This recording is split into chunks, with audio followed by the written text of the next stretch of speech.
Dari semalam air di rumah aku tuh mati guys, dan di sini itu aku mau nyebrang tapi takut banget, ternyata airnya deras banget dan dalam guys. Akhirnya karena deras banget di sini itu kami putusin aja buat pulang, dan kami itu ngelintas di belakang warung. Nah kami itu ngelintas di belakang warung, jadi kami itu pakai benen guys, dan di sini itu licin banget. Di sini itu lagi musim hujan, makanya air tuh ngeluap guys, dan di sini itu sering banget terjadi kalau udah hujan airnya pasti bakal naik. Benernya ada jalan lain yang tidak harus nyeberangin air, tapi jauh banget guys, dan kami itu mutusin buat nyebrang air aja guys. Itu aku naik duluan, tahu nggak guys, sebenarnya aku tuh mau bikin konten buat nyebrang air, tapi aku takut banget kalau HP aku tuh bakal jatuh. Akhirnya nggak jadi bikin konten pas nyebrang, dan HP aku tuh aku masukin ke dalam kantong plastik. Ini tuh kami perginya berempat bareng anak aku dan juga adik ipar aku. Di sini tuh kami lanjutin aja perjalanan kami karena ini tuh baru awalnya guys, dan perjalanan kami itu masih panjang banget. Pertama adik ipar aku tuh buka ikatan benennya guys, atau ikatan selangnya. Di sini tuh kami udah mulai masuk ke dalam kebun-kebun atau pohon-pohon banyak gitu guys, dan di sini itu banyak banget orang yang ngambil air. Kebetulan karena lagi musim hujan di sini itu banyak banget airnya guys, dan tahu nggak, airnya itu bersih dan jernih, dingin banget. Jujur nanjak di sini itu agak sedikit susah, tapi mau gimana lagi, cuman ini jalan satu-satunya buat ke situ. Jadi kami itu perginya sekitar jam 3 sore atau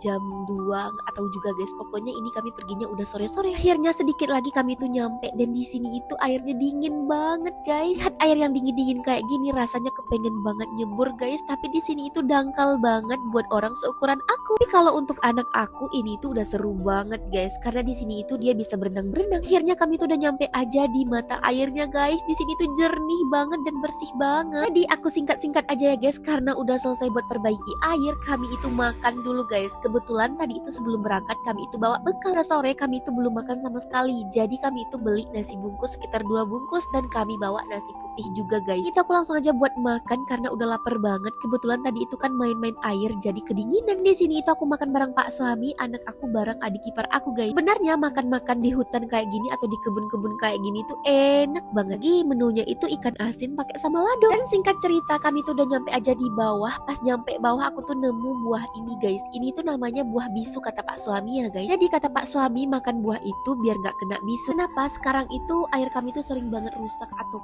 putus. Serasa ternyata kami itu perbaiki airnya udah sekitar 2 jam lebih. Akhirnya air kami itu udah selesai juga diperbaiki, dan di sini itu kami putusin buat pulang. Mau pulang kami itu ngelewatin jalan yang ada di seberang warung guys. Enggak guys, jembatan kecil kayak gitu licin banget. Anak aku aja nyebur ke dalam itu sungai kecil guys. Dan di sini tuh langsung aja ditangkap sama pak suami, dan di sini itu aku untung aja ada gantungannya guys. Kalau tidak ada gantungan, aku tuh pasti udah nyebur juga. Dan di sini tuh aku udah nyampe aja di tepi sungai. Nyampe aja di tepi sungai, di sini itu yang naik duluan anak aku guys, dan setelah itu baru aku yang naik. Dan di sini tuh pak suami nggak naik guys. Aku tuh takut banget bikin video sambil nyebrang kayak gini guys, tahu nggak, airnya tuh dalam banget dan kenceng banget guys. Tapi kata pak suami nggak apa-apa, benennya itu nggak bakal kebalik atau aman aja guys. Di sini itu aku ngeberaniin diri bikin video sambil nyeberang. Akhirnya kami tuh udah nyampe aja di seberang guys.